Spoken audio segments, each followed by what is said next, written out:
ముచ్చగంబులగన్నమాయమ్మ దేవాదిదేవి మంగళంబులుగనగరావమ్మ ముమ్మూర్తుల శక్తి నీవే ముగ్గురమ్ముల మూల నీవే ముమ్మూర్తుల శక్తి నీవే ముగ్గురమ్ముల మూల నీవే ముడితులకు మాంగళ్య రక్షణ చేసి ముడిసెడు తల్లి రావే ముచ్చగంబులగన్నమాయమ్మ దేవాదిదేవి మంగళంబులుగనగరావమ్మ వారణాసి విశాలాక్షివి శ్రీ విశ్వనాథుని వామభాగమునందు వెలుగుదువే వారణాసి విశాలాక్షివి శ్రీ విశ్వనాథుని వామభాగమునందు వెలుగుదువే ఘోరకల్మషహారిణి కాంచీ విహారిణి కామాక్షి ఘోరకల్మషహారిణి కాంచీ విహారిణి కామాక్షి తారక సంసారకాదు తారిణి పద్మాక్షి దేవి ముచ్చగంబులగన్నమాయమ్మ దేవాదిదేవి మంగళంబులుగనగ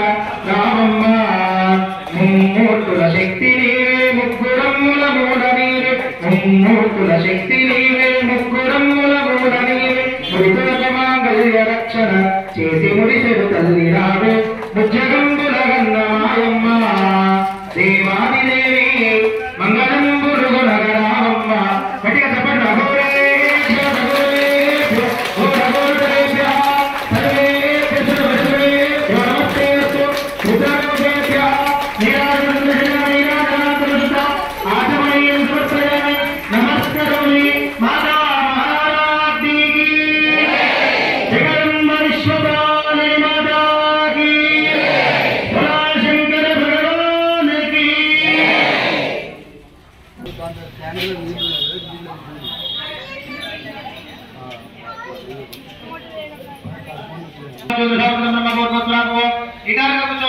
కూర్చోండి. ఇప్పుడు ప్రాణాయామం చేయండి. ప్రాణాయామం యొక్క అర్థం ఏమిటయ్యా అంటే గాలి పీల్చుకొని ఒక క్షణం పాటు దాన్ని ఆపి మళ్ళీ గాయత్రి మంత్రంతో గాలి వదలాలి. అప్పుడు మనసంతా కూడా శుద్ధి అయ్యి పూజకి మన మనసంతా కూడా లగ్నం చేయడానికి అర్హత ఉంటుంది అన్నమాట. అందుకే ప్రాణాయామం చేయమంటారు. అందరూ కూడా నిదానంగా కూర్చోండి. ఒక వ్యక్తి ముక్కులు పెట్టుకోండి. గట్టిగా ప్రాణాయామం చేయండి. గాలి పీల్చుకోండి. ఒక నిమిషం పాటు శ్రీమాత్రే నమః అనుకుంటూ ఆపండి. తర్వాత మళ్ళీ వదిలేసేయండి. ఓం ఓం సత్యం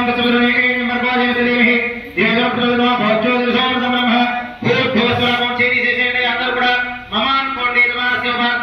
సముద్ర క్షేత్ర పరమేశ్వర దిశ పరమేశ్వర ప్రీత్యర్థం లోక కళ్యాణార్థం ధర్మ పరిరక్షణార్థం చెప్పుకోండి. పుత్రస్య పిల్లల పేరు పుత్రికస్య తల్లిదండ్రులుంటే పెద్దవారుంటే వారందరి పేరు కూడా చెప్పండి. సా కుటుంబానాం ఆయుష్యాభివృద్ధ్యర్థం అందరూ చెప్పండి. మా లోక కళ్యాణార్థం లోక సంరక్షణార్థం ధర్మ పరిరక్షణార్థం మమ సమస్త శత్రుభయ రుణభయ రోగభయ వ్యాధిభయ సమస్త పీడాభయ నివారణ సిద్ధ్యర్థం మహాకాళీ మహాలక్ష్మి మహాసరస్వతి దేవత స్వరూపిణి త్రిగుణాత్మిక త్రిశక్తి స్వరూప చండీ పరాదేవత ప్రీత్యర్థం చండీ సోమాఖ్యం అహం ఆచార్య హస్తేన కరిష్యే. ఇది సంకల్పించినటువంటి యాగం ఇప్పుడు ప్రారంభమవుతుంది. తత్ర శ్వేతచూర్ణేన ప్రాణేశమాత్రం దర్శన సంకల్పం వైద్వా తత్ర ద్వాభ్యాం లిఖ్యాం రాశి పూర్వసం దక్షిణార్మమాలికేత అదోదీజే ప్రస్తుతం పశ్చిమార్మమాలికేత అవాసన భిక్ష విధాయ వన్యం ఉచ్చిచలే మోక్ష ద్వైదేశమాత్మ విధాయత్వా యదా వైశ్యాద విష్టాన అగ్నివిద్వా భూర్భోస్రామాణ్య మాత్రే పూజ ప్రారంభమైంది. అంటే మనం అమ్మవారిని ఎలా పూజిస్తున్నాం? అగ్ని రూపకంగా. మనం వేసేటువంటి ద్రవ్యం అంతా కూడా అగ్ని రూపకంగా తీసుకుని అమ్మవారి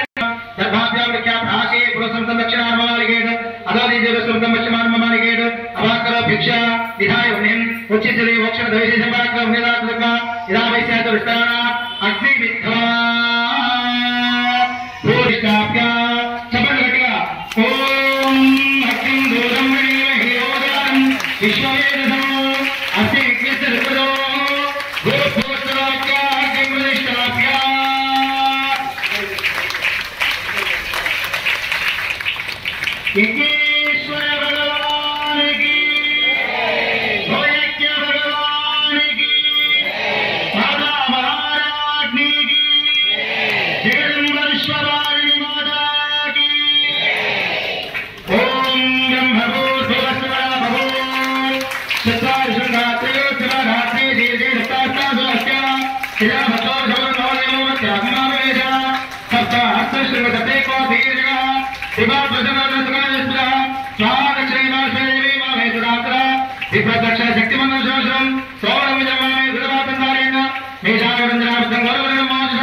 మీరు చెట్టి హోమానికి వచ్చిన గుర్తుగా మీ చేతులు ఎదురు కావాలమ్మా. గట్టిగట్టండి. మాతా మహారాష్ట్రీ అగ్నిదేవుడి వైపు చేతులు చూపించండి. హే ప్రాంగాగ్ని అగ్ని ఇలా ఇస్తాను అనుకోండి. అభిముఖో భవ, సుముఖో భవ, సుప్రసన్నో భవ, వరదో భవ, యథోక్తయాలుగాణ సోదకేమాన వృక్షముఖలోక్య అగ్నివలం కృత్యా.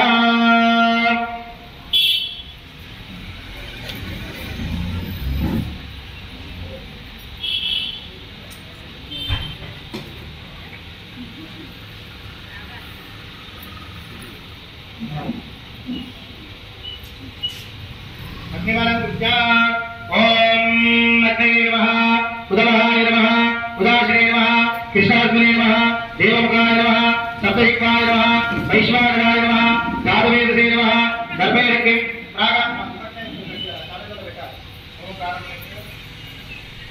దర్భైరక్కి ప్రాగాది ప్రక్షం ప్రస్నారే అర్చక్తి ద్రవ్యాచతాయం ప్రోక్షభోగోన బాధ్యై మస్వాభరి సమోదాసోదభ మాత్ర పవిత్రే కృతే ద్రకాక్ష మాత్ర ఘాక్షతే నరకినా భవస్పృశ ఇత్మమాదాయ ఇత్మమాదాయ పూర్ణవాక్యం విచిత్తా. ఈ పాత చాలు.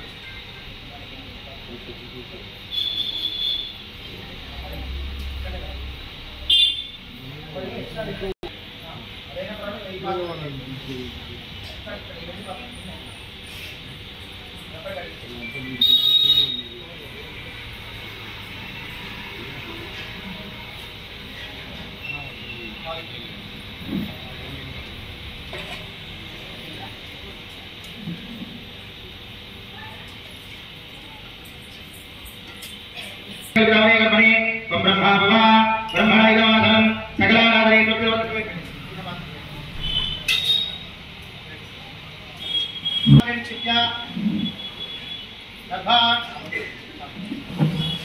గర్భాంతకు తీర్ఘ బంధుని మాత్రాన్ని ప్రేణంతే. పైకి చూపిస్తారమ్మా. నమస్కారం చేసుకోండి.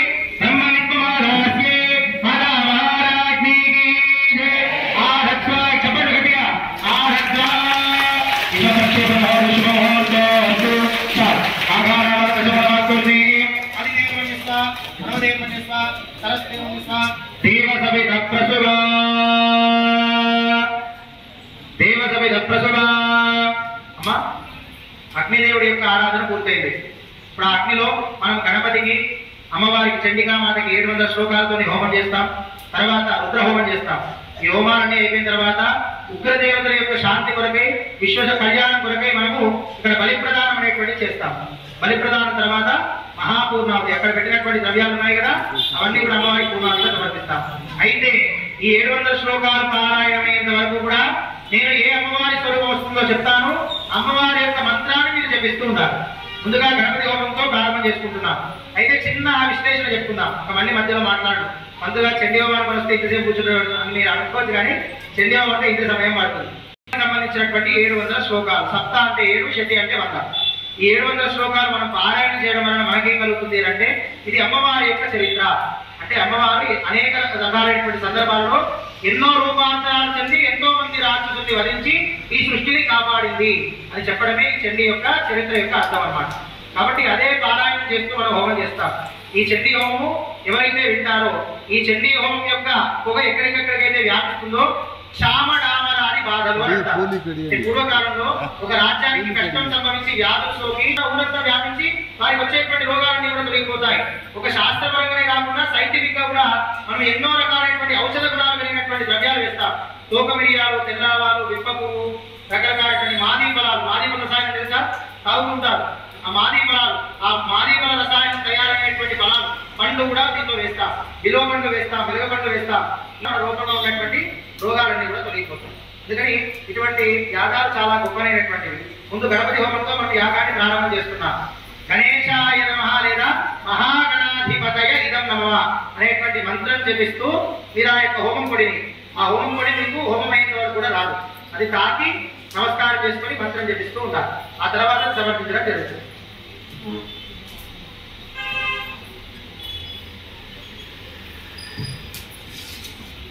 హోమం గురించి మీకు చెప్పాను. హోమం యొక్క ప్రాశస్త్యం కూడా మీకు చెప్పాను. దాని గొప్పతనం చెప్పాను. అమ్మవారి యొక్క చరిత్ర వినడమే మహాభాగ్యం. అలాంటి మనం హోమం కూడా చేస్తున్నాం. కాబట్టి ఈ చరిత్ర వింటూ చక్కగా హోమం చేస్తూ ఉండాలి. అందరూ కూడా దానిపైన చేపెట్టండి. ఇప్పుడు ఇప్పటి నుంచి హోమం ప్రారంభం. స్వాహ అన్నప్పుడల్లా గణేశాయ నమః అనుకోండి.